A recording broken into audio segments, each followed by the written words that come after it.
15वां सवाल है कि यदि a की घात n प्लस b की घात n a की घात n माइनस 1 प्लस b की घात n,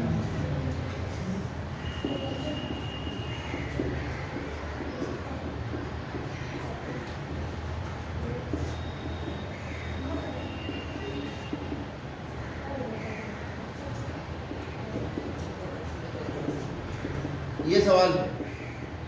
तो जैसे कल हमने बताया था कि तीन पद अगर समांतर माध्य समांतर श्रेणी में होते हैं तो बीच वाला पद पहले और तीसरे का योग होता है। ऐसे ही a और b दोनों का समांतर माध्य ये है। क्या कह रहे हैं? अगर a और b का समांतर माध्य ये है तो इसका मतलब ये हुआ कि a की घात n प्लस b की घात n बटे a की घात n माइनस 1 प्लस b की घात n माइनस 1 और b अगर इन्हें ऐसे लिखें तो ये किस में आ जाएंगे?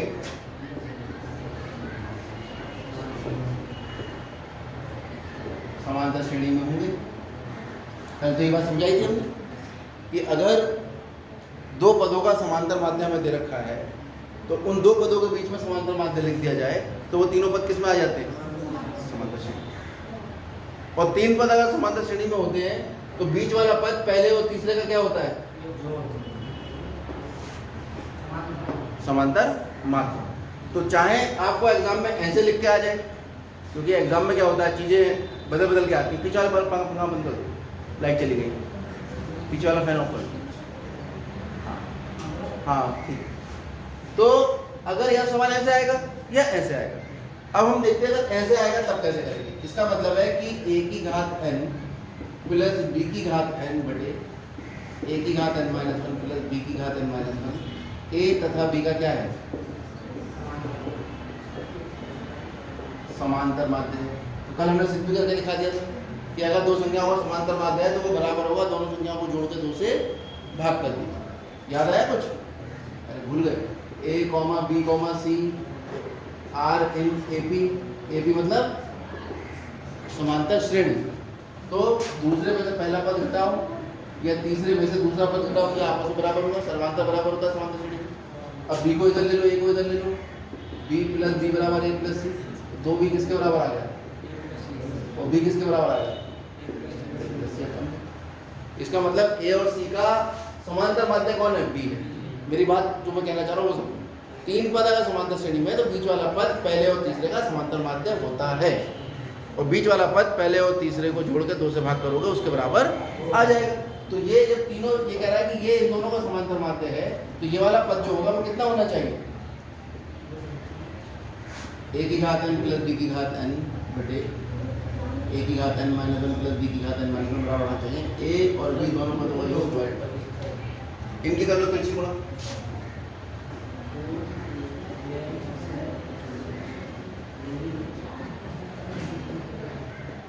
ये इधर आ जाएगा गुणा करने के लिए,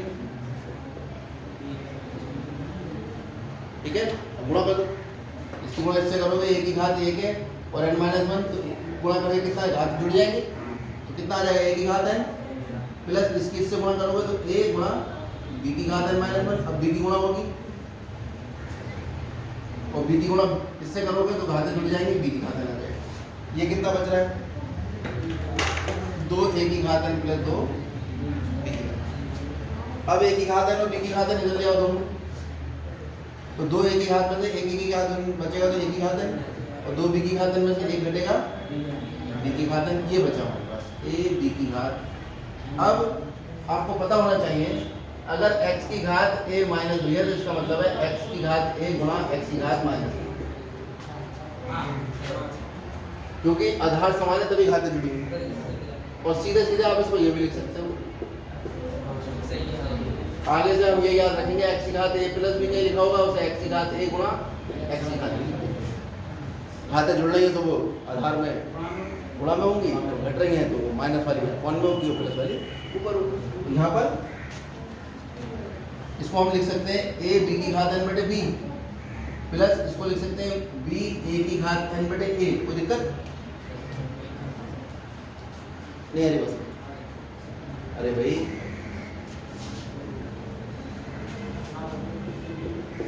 ये छोटी छोटी चीजें सब 6ठी 7वीं 8वीं की किताबों को ढंग से पढ़ो, वरना बहुत दिक्कतें खड़ी हो जाएंगी। ये 9वीं क्लास में भी था, 8वीं क्लास में भी था। इसको लिखो a की घात n गुणा a की घात माइनस a, a की घात n बटे a की घात a, तो a की घात n बटे a लिखोगे नहीं इसे? इसमें कुछ ना कहता है इतना।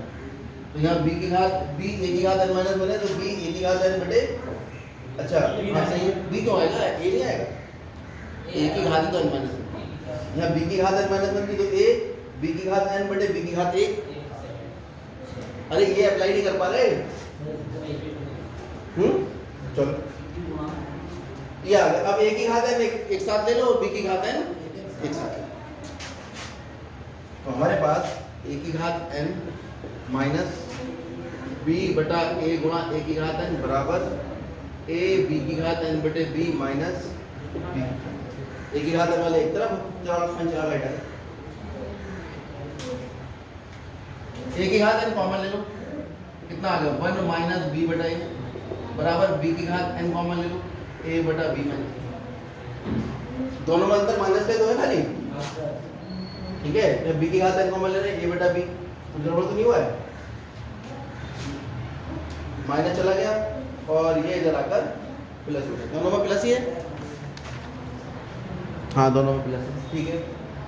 एलसीएम ले लो भाई, a की घात n इसका एलसीएम ले लो a, कितना आएगा b की घात n इसका एलसीएम ले लो b, कितना आएगा।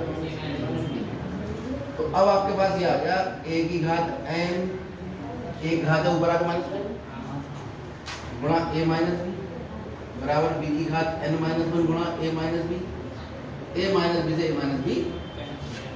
ऐसे तो नहीं होता है, बहरहाल ये इधर जाएगा, पहले ये गुणा करना इधर जाके भाग, तो a की घात n माइनस 1 बटे b की घात n माइनस 1 बराबर a माइनस b बटा ये। अब काट, तो आपके पास आ गया a बटा b की घात n माइनस 1, ठीक है। ठीक है, अब ये a बटा b की घात n माइनस 1 बराबर 1 आता है। अब आपको पता होना चाहिए दुनिया में किसी भी संख्या की घात 0 हो तो उसका मान 1 होता है। अब हम किसकी घात 0 करेंगे, तो जो हमारी जरूरत है उसके हिसाब से करेंगे। तो a बटा b लिखा है इधर, तो यहाँ a बटा b की घात 0 लिख देंगे और घातों की तुलना करने पर n माइनस 1 किसके 0 बराबर आ जाएगा और n किसके बराबर आ जाएगा, क्या मसला है।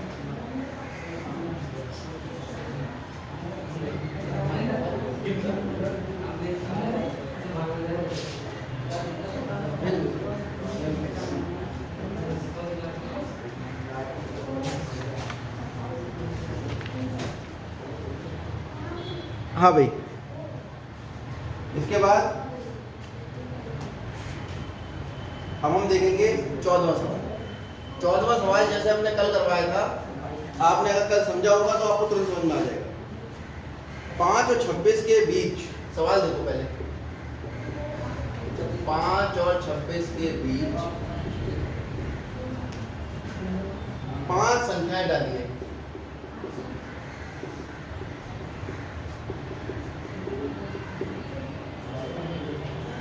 ताकि प्राप्त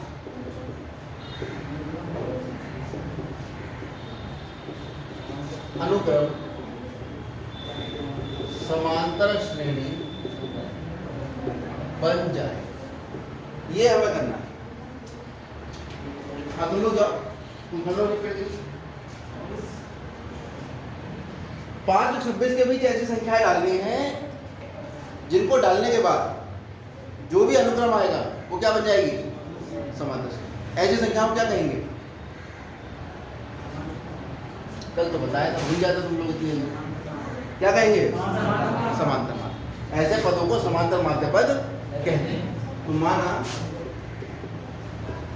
5 संख्याएं a1, a2, a3, a4 तथा a5 हैं, जहाँ 5 और 5 के बाद a1, a2, a3, a4, a5 अगर लिख दोगे 5 और 26 के बीच में, तो ये जो अनुक्रम आया ये क्या बन जाएगा,